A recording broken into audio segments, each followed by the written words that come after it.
Truk muatan telur seruduk warung di Subang. 1 tewas dan 2 luka-luka. Sebuah truk box bermuatan telur menabrak warung di jalur provinsi penghubung Subang Sadang, Purwakarta, Jawa Barat, Kamis, 26 Maret 2026.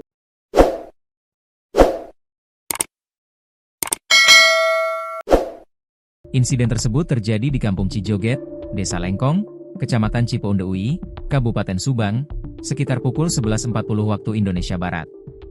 1 orang dilaporkan tewas dalam insiden tersebut, serta ada 2 korban luka-luka.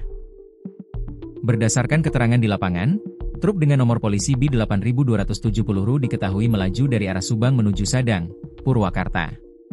Lalu sempat menyalip sejumlah kendaraan sebelum akhirnya kehilangan kendali dan menghantam sebuah warung di pinggir jalan. Rekaman detik-detik kecelakaan pun beredar luas di media sosial. Dalam video terlihat warga terlihat panik dan histeris menyaksikan kejadian tragis tersebut. Akibat kejadian itu, seorang pemilik warung bernama Uun Karniah, 34, meninggal dunia. Korban dilaporkan terlindas truk serta tertimpa reruntuhan bangunan yang hancur. Warga sekitar bersama petugas langsung bergotong royong membersihkan puing-puing bangunan untuk mengevakuasi korban dari lokasi kejadian. Selain korban meninggal dunia, 2 orang lainnya dilaporkan mengalami luka ringan dan langsung dilarikan ke rumah sakit.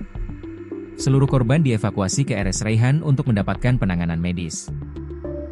Kasat Lantas Polres Subang, Ardian, menyampaikan bahwa kecelakaan diduga terjadi akibat pengemudi kehilangan kendali karena mengantuk. Saat melaju dari arah Subang, truk tersebut sempat oleng ke kanan dan sebelum akhirnya di TKP menabrak warung, katanya. Benturan keras menyebabkan bangunan warung hancur total beserta barang dagangan di dalamnya. Setelah menabrak warung, kendaraan truk box tersebut langsung terguling, ucapnya. Penanganan dan penyelidikan. Peristiwa kecelakaan ini masih dalam penanganan unit laka lantas Satlantas Polres Subang. Petugas melakukan penyelidikan lebih lanjut untuk memastikan penyebab pasti kejadian. Proses evakuasi kendaraan berlangsung hampir 1 jam karena petugas harus terlebih dahulu membersihkan material bangunan yang berserakan di lokasi kejadian. Kendaraan langsung diangkut oleh derek menuju Polres Subang.